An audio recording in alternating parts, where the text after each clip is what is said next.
Bangkok earned the prestigious title as a top city of choice for digital nomads worldwide. Anisa de Guzman has the details.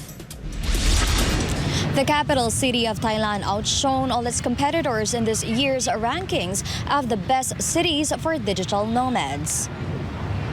A survey released by Commercial Search, a renowned platform specializing in working and co-working spaces, granted Bangkok the prestigious title. The evaluation process involved assessment of cities across the globe, with populations exceeding 400,000 residents and completing data in all their metrics. 57 cities emerged as top contenders, with Bangkok placing first and outshining its competitors. Key factors considered for the rankings include affordability, internet speed, co-working costs, fun factor, and safety.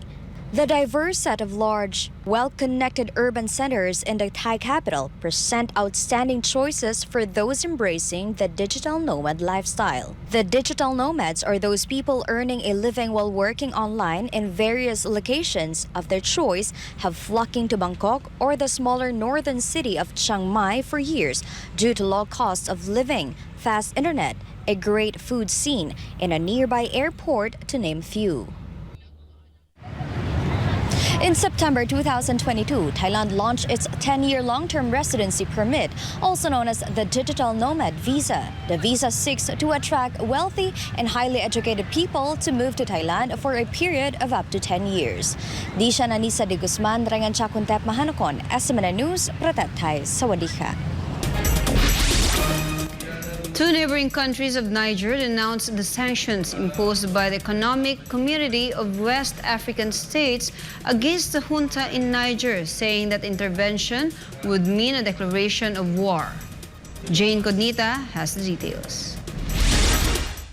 Following the coup that ousted Niger's elected President Mohamed Bazoum, the country is now in the hands of the junta, led by General Abdurrahman Tiani. And while the United Nations urged all parties to show restraint, West African leaders on Monday treated the Niger junta, ordering it to stand down or face punitive measures if it fails to reinstate Bazoum in 15 days. At the same time, the Economic Community of West African States, or ECOWAS, issued its own ultimatum on Sunday, saying that they would take all measures necessary to restore constitutional order in Niger, including the use of force if Bazoum is not reinstated within a week. To this, the military and governments of Mali and Burkina Faso warned the West and other African states against intervening in Niger. Their first ever joint communique stated, and quotes, "Any military intervention against Niger would amount to a declaration of war against Burkina Faso and Mali," end of quote. The joint communique has also been repeated 3 times during a state television broadcast by the military spokesman of Burkinabe.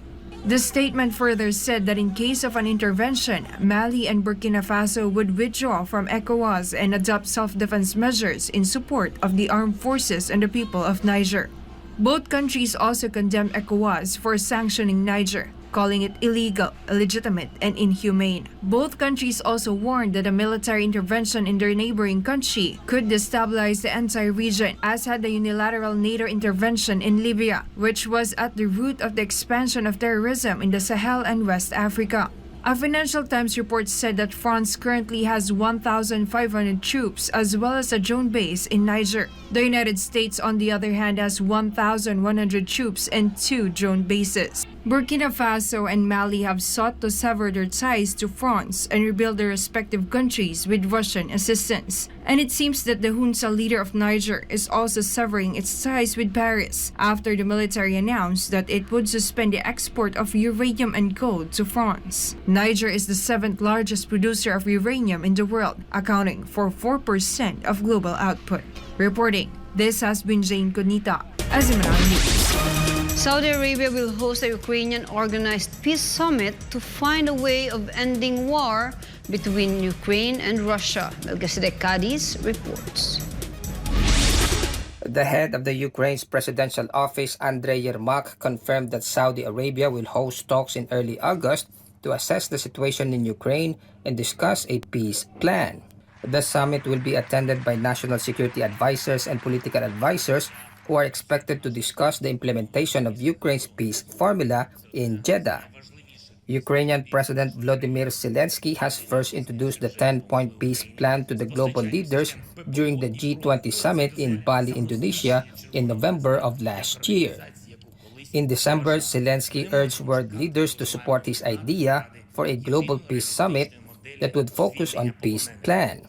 Ukraine's 10-point peace plan calls for the implementation of radiation and nuclear safety, food security, energy security, prisoners and deportees, United Nations Charter and Ukraine's territorial integrity, as well as world order, Russian troops and hostilities, justice, immediate protection for the environment, and prevention of escalation, and confirmation of the end of the war. The Ukrainian Peace Summit will be divided in 3 phases, with the first phase one held in Denmark on June 27th, the second phase to take place in Saudi Arabia in early August, and the last phase to possibly take place by the end of the year. Western allies have promised to support Ukraine with more weapons during the 2-day NATO summit in Vilnius, Lithuania, earlier this month. However, Ukraine's NATO membership remains unclear as member states are divided whether to invite Ukraine to the alliance. Reporting, this has been Melchizedek Cadiz, SMNI News, Kuwait.